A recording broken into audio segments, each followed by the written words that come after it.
Hiwalay na sina Catherine Bernardo at Daniel Padilla matapos ang 11 taon nilang relasyon. Pareho po nilang kinumpirma yan. Sabi ni Catherine, aware siya sa lahat ng mga kumakalat na usap-usapan online tungkol sa kanila ni Daniel. Mahirap man, gusto raw niyang sa kanya mismo manggaling ang katotohanang hiwalay na sila.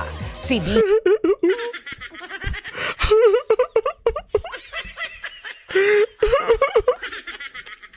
Hindi ko kaya.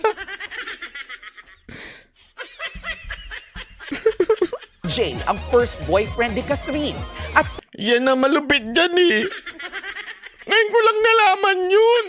Habang kami umiinom dito sa Japan, na first boyfriend pala niya si Daniel Padilla.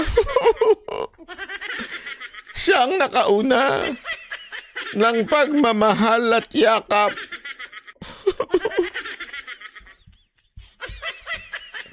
sabi ng aktres, I will always have love for him. Sinubukan naman daw nilang ayusin ang kanilang relasyon, pero sadyang hindi na raw maibabalik ang dati. Hoy, Banat Bay, wag mong respetuhin mo naman yung mga sumakit ang pakiramdam dahil dyan. Baby Jade. Alam mo may mga nag-comment sa post ni Baby Jade. Sabi doon sa post ni Baby Jade, pagkakataon mo na, wala na si Kathleen. Catherine.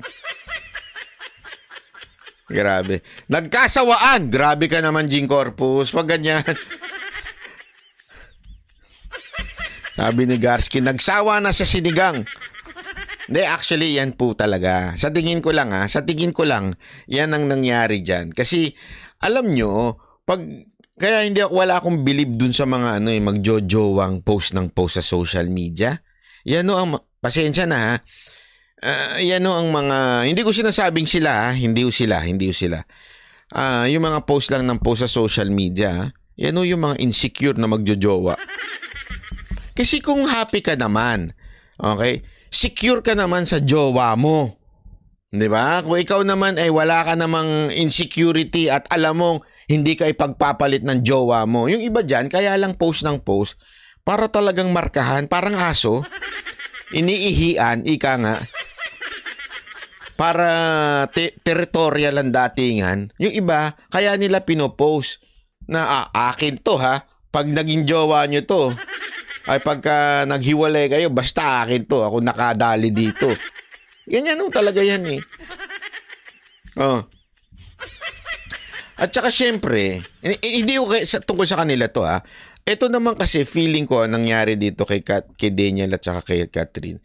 Aside siguro, there's a possibility na nagkasawaan or maybe I'm not sure about this. Maybe, nung una, it was not serious relationship. Maybe they were just forced somehow na dahil nga sa love team. Alam mo naman sa showbiz hindi nga kayo magjowa, pinagpipilitan kayong mag-love team. Sa Pilipinas kasi, basta pagpasok mo sa showbiz, kailangan may ka-love team ka. Parang hindi ka sisikat nang wala kang ka-love team. Yan ang ayoko, kaya nung pumasok ako dyan, gusto nila ako i-love team. Sabi ko, please, I don't like it. Kapal ang mukha. Hindi totoo. Kaya siguro, maybe, nung sa simula, hindi naman talaga sila mahal sa isa't isa. Kasi naniniwala ako, the true relationship should start through friendship. Oy! Hindi ako naniniwala sa love at first sight. Libog at first sight lang yun. Hindi yung love at first sight. Huwag ko kayo naniniwala sa love at first sight. Alam mo yung love at first sight, yan po ay lang yan, excitement, ika nga. Hindi yan totoong love. Paano mo masasabing love mo, hindi mo kilala? 'Di ba? Dapat man lang, alam mo man lang yung tao, para makilala mo at masabi mong love mo. Kasi nga, mamahalin mo yung tao. Walang love at first sight. Katarantaduhan yun. Pwede yung kaibigan mo tapos eventually minahal mo na kasi nga na-realize mo itong taon to mamahalin ko ito. Taray. Diba? Yun ang totoo doon. Kaya nga eto feeling ko lang baka mamaya napuwersa sila nung simula na i-love team, tapos naging sila na, tapos nagkasawaan. Di ba? Yan ang problema. Kaya kayo mga kababaihan at kalalakihan,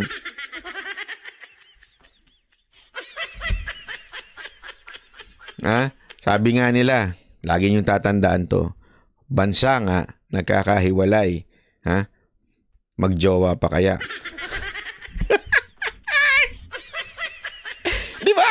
Ang bansa nga nagkakahiwalay. May North at South Korea pa. Oh. Nagkakahiwalay. Nagkakaroon nga ng civil war eh. Bakit? Oh. Magjowa pa kaya? Kaya wag nyo na i-post. Ang pangit tingnan eh. O, kita nyo ngayon, piyesta mga tao, di mas lalo masakit yan. O. Di ba? O, mabuti pa yung shoutout po. Bakit si Madam Mocha sinashoutout po? Kinasal na nga, mga nagkakahiwalay pa, di ba? Oo nga, tama kayo. Ay, mas maganda niyan, wag na kayo magjowa. Wag na kayo magpakasal. Wala kasing forever. Magugunaw naman na mundo. Sa mga bitter hayop. Huwag na kayo kalokohan. Dagdag pa ni Catherine, nagsimula sa Pasensya na, hindi ako ang best person to comment on this. Gusto ko lang makichismis. respeto ang kanilang love story at nagtapos din sa respeto. Sa hiwalay na post naman ni DJ, sinabi niyang isang malaking biyaya ang kanilang pagmamahalan. Sabi pa ng aktor, "Thank you for dancing with me during my high." Dami niyong kahanas? Itong Katniel na ito, maghiwalay na maghiwalay. Mamaya may ano pa yan, huling hirit. Kung maghihiwalay-hiwalay na, wala nang, kairita. Maghihiwalay na lang, ang dami pang hanas. Maghiwalay na lang kayo. Mas move on na sa buhay. Hindi, you're forever, sure.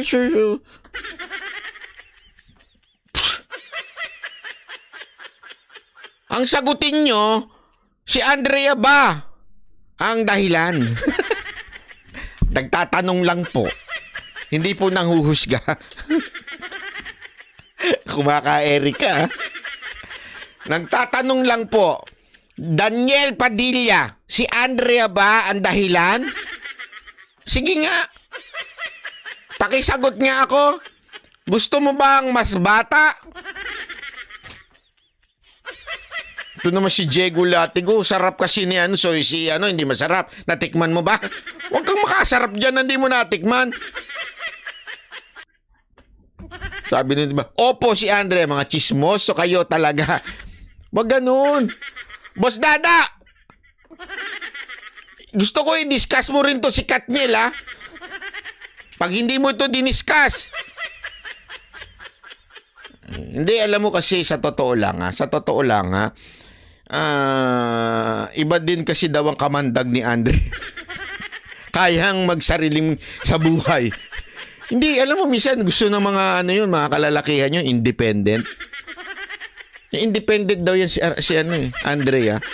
Hindi ko alam kung bakit nila sinasabing independent yan. Wala akong alam.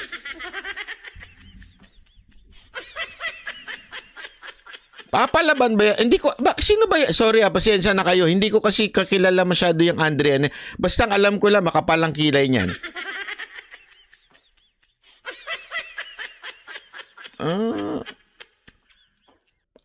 Ganun ba? Gitarista si Daniel? Feeling ko lang naman, kayo naman. Mga chismoso kayo dyan, tigil nyo nga yan. And singing with me during my lows. Dagdag pa niya, our lives may drift away, but our love will still ride that tide. Sabi ni Daniel, walang hanggan at walang katapusan ang pagmamahal niya sa kanyang bal. Pareho... Walang hanggan, naghiwalay kayo. Ay nako, ang corny nitong dalawa, no?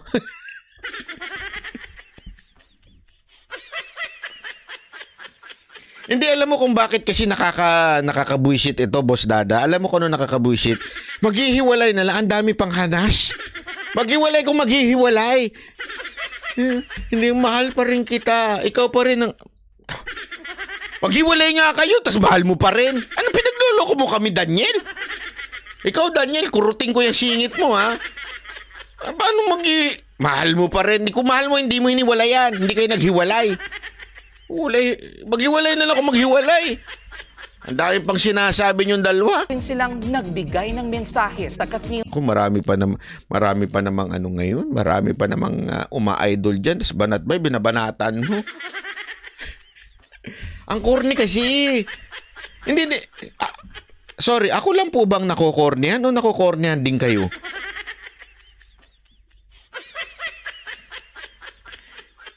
Sa totoo lang nakokornihan ako kasi yung sa hiwalay-hiwalay. Yung pwede naman kayo maghiwalay ng tahimik.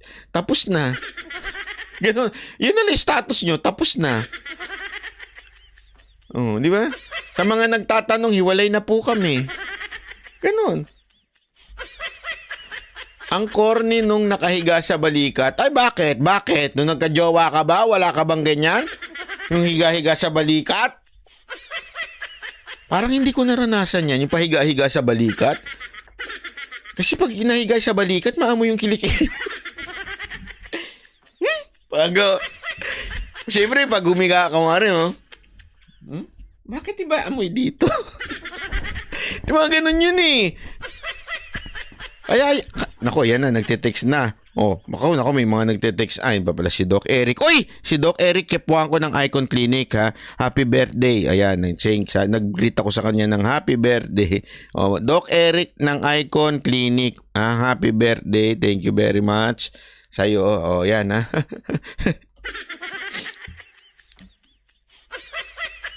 Hindi, totoo naman. Ayoko ng mga ganyang pormahan. Tingnan mo. Pansinin mo ito, ha. Yan sa mga picture na ganyan. Bakit nakapatong yung kamay ni Catherine sa bibig niya dito? Ba't nakaganyan? Baka may tinatakpan.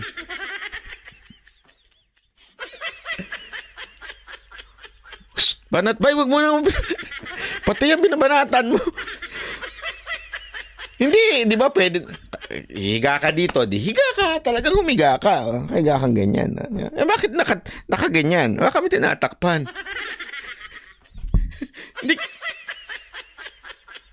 Hindi kaya yung amoy yung tinatakpan, joke lang. Mabango yan si Daniel. Itsura pala ni Daniel Padilla, yummy na eh. Mabango yan, mabango yung mga ganyan. Itsura pa lang, mabango yan mga ganyan. fans. Alam daw nilang mahirap itong tanggapin, pero kailangan. Sabi ni Kat, masanay samahan silang dalawa sa... Pero alam mo, parang mas bagay si Daniel Padilla at saka si Wag na nga. Mababash ako nito. Yan. Si Daniel kahit katatapos mag-basketball, parang ako yan. Maamoy baby. Wow! Busdada, parang di naman, ha? Sige nga, tanong nga natin kay nanay, di ba? Sa iyong ina. Siya nakakaalam nun. Bata ka pa lang nun. Alam na nun kung ano amoy mo, di ba? Kani-kanilang healing process. Healing process pang nilala. Sus! Alam mo, yung mga ganyang naghihiwalaya na, yung matagal na, yung mga 11 years, 10 years, 20 years, wala nang healing process yan. Sawang-sawa na sa pagmumukha ng isa't isa yan eh.